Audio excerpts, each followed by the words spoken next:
Bienvenue à tous sur Sika TV, votre journal de l'économie. C'est tout de suite. Porté par l'augmentation moins importante que prévue de l'offre des principaux pays exportateurs à partir d'avril, les prix du pétrole ont atteint de nouveaux sommets de clôture en près de 2 ans.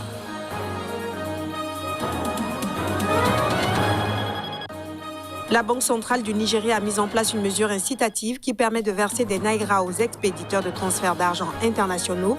La politique vise à stimuler l'offre de dollars dans le pays.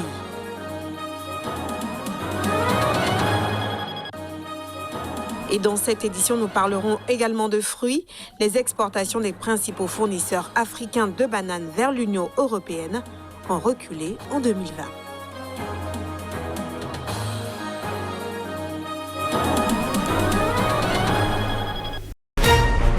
Annonceurs, entrepreneurs, promoteurs et chefs d'entreprise, choisissez dès à présent votre meilleur partenaire média, Idéal Production. Idéal Production est basé à Cotonou. Coup de projecteur sur le pétrole.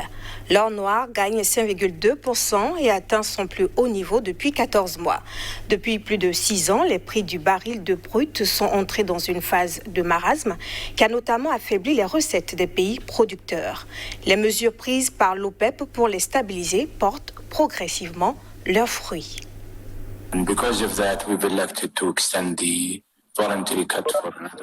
Le 4 mars, l'Arabie saoudite avait déclaré qu'elle allait maintenir son quota unilatéral de réduction de 2 millions de barils par jour de sa production pour le compte du mois d'avril. Une décision qui survient dans un contexte où l'OPEP tenait des pourparlers pour reconduire cette réduction qui a énormément participé à stabiliser le marché au cours des 2 derniers mois. Selon les analystes, une réduction de 500 000 barils par jour était largement nécessaire. Les 500 000 autres barils par jour pourraient servir à couvrir les marges de la non-adhésion éventuelle des autres membres du groupe au quota de réduction. Cette décision est une nouvelle preuve de l'engagement de l'Arabie saoudite envers la stabilité des prix. Par conséquent, le marché a réagi positivement en faisant grimper les prix à des niveaux jamais atteints depuis janvier 2020. Le Brent a atteint $68 le baril, tandis que le brut américain a atteint $64,80 le baril. Le ministre saoudien du pétrole a appelé à la prudence et à la vigilance pour maintenir des fourchettes de prix raisonnables. Les prix du pétrole ont augmenté d'environ 30% depuis le début de l'année. Selon certains analystes, leur flambée pourrait accélérer la transition vers les énergies renouvelables si le prix dépasse largement les $70 le baril pendant une période prolongée. Après les hydrocarbures, place à l'agro. La banane représente une véritable opportunité pour les producteurs africains du fait de la demande croissante du produit en Europe. Mais face aux difficultés d'exportation, ces pays s'orientent de plus en plus vers les marchés situés à proximité, ce qui explique un recul des exportations africaines vers l'Union européenne. En 2020, les 3 principaux exportateurs de bananes, à savoir la Côte d'Ivoire, le Cameroun et le Ghana, ont envoyé vers le marché communautaire un volume en dessous de 600 000 tonnes, d'après les dernières données relayées par le magazine Fruitro du CIRAD. Selon le bulletin d'information, en dehors des perturbations logistiques liées à la crise sanitaire du coronavirus, cette contre-performance est liée à une production plus faible du fait de conditions météorologiques peu clémentes, notamment du côté du Ghana, qui a enregistré une baisse de 9% de ses expéditions. Le Cameroun a signalé une chute de 4% des exportations. En effet, celui-ci a pu exporter près de 6 000 tonnes de bananes en 2020, après une offre nulle en 2019 en raison de l'arrêt de ses activités dans le sud-ouest. En Côte d'Ivoire, le recul de 3% des envois vers l'Union européenne, constaté en 2020, a marqué la fin d'une dynamique ascendante entamée depuis 2017. Plus globalement, si le segment des exportations vers les marchés internationaux est en légère baisse, Fruitrop indique que le commerce régional émerge de plus en plus comme une alternative permettant aux fournisseurs de réduire leur vulnérabilité en temps de crise. La Côte d'Ivoire seul représentant africain dans le top 10 mondial des exportateurs de bananes, a ainsi multiplié ces dernières années les envois en direction des pays d'Afrique de l'Ouest comme le Sénégal, le Mali, la Mauritanie, le Niger et le Burkina Faso.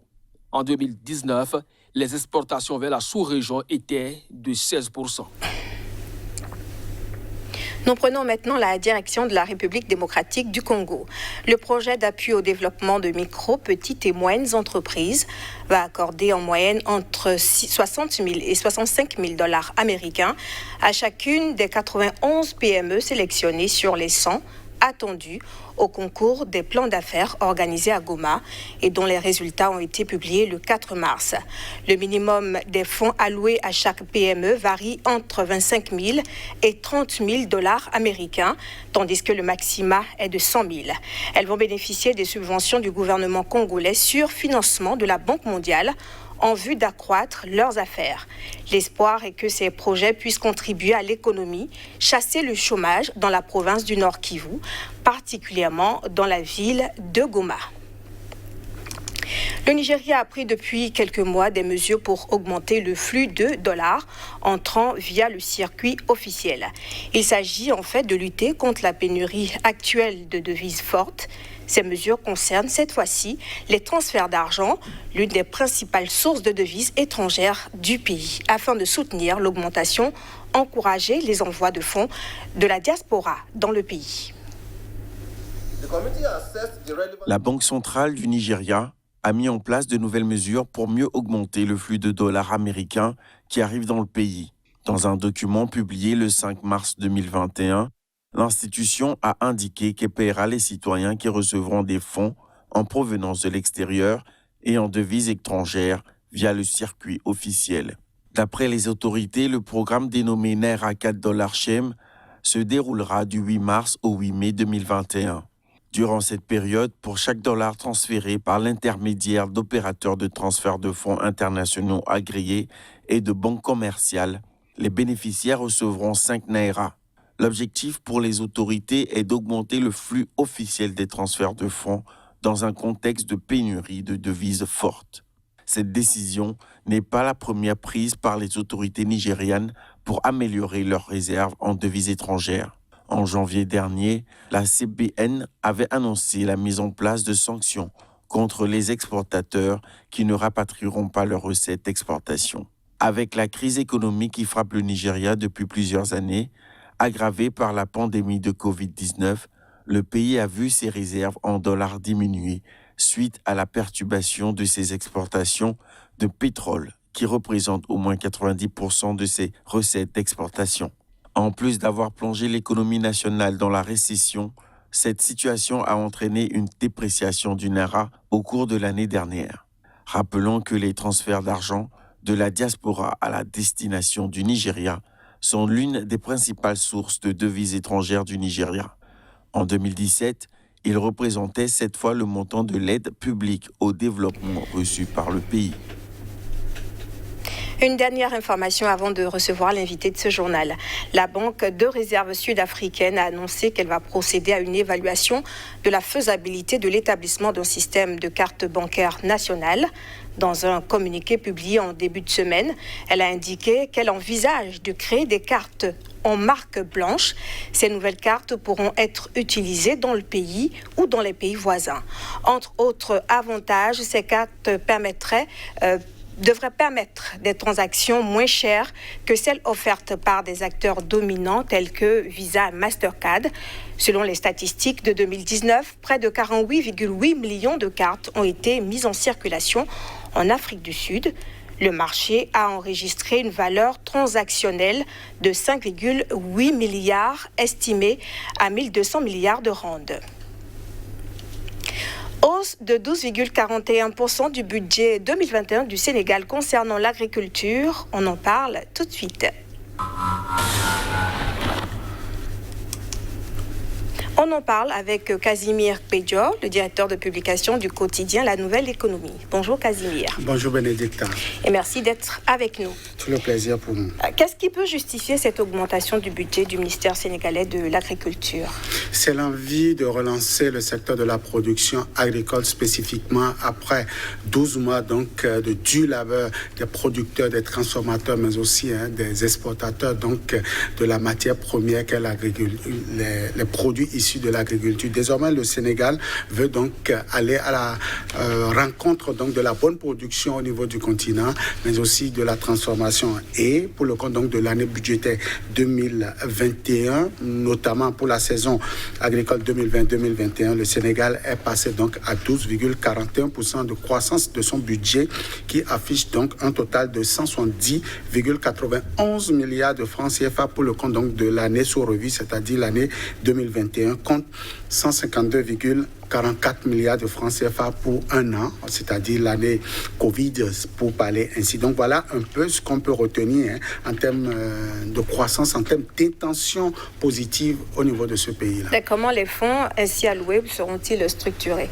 Alors, il faut dire qu'il y a un ribambelle donc, de projets qui ont été inventoriés, qui ont été inventés pour pouvoir permettre donc, cette croissance-là, mais on peut les regrouper donc, en 3 grands blocs. Il faut déjà préciser que en première, il faut citer ici la valorisation des productions agricoles pour un montant de 107,78 milliards de francs CFA pour le compte donc, de cette année. Le deuxième programme qui retient l'attention donc, du gouvernement sénégalais, c'est la structuration de la base de production et le développement des infrastructures rurales, c'est-à-dire comment faire pour donc accroître la capacité infrastructurelle au niveau donc du monde paysan, qui va coûter donc 52,276 milliards de francs CFA pour le compte donc de cette année. Et le troisième grand programme retenu pour le compte donc de cette année agricole, c'est l'accompagnement à la production avec le financement à la recherche, la formation et l'appui conseil au niveau des producteurs, qui va coûter environ 9 milliards de francs CFA. Et pour cette intention, est-ce que le Sénégal pourra respecter le critère de convergence agricole en 1 minute? Malheureusement, non. 4,3% pour ce qui est donc de la déclaration de Maputo pour le compte de l'année 2021. Mais c'est déjà une très bonne intention pour ce pays qui veut accroître sa production. Merci beaucoup, Casimir Pédior. Vous êtes le directeur de publication du quotidien La Nouvelle Économie. Et c'est la fin de cette édition consacrée à l'économie. Merci de l'avoir suivi. L'information est en continu sur CKTV.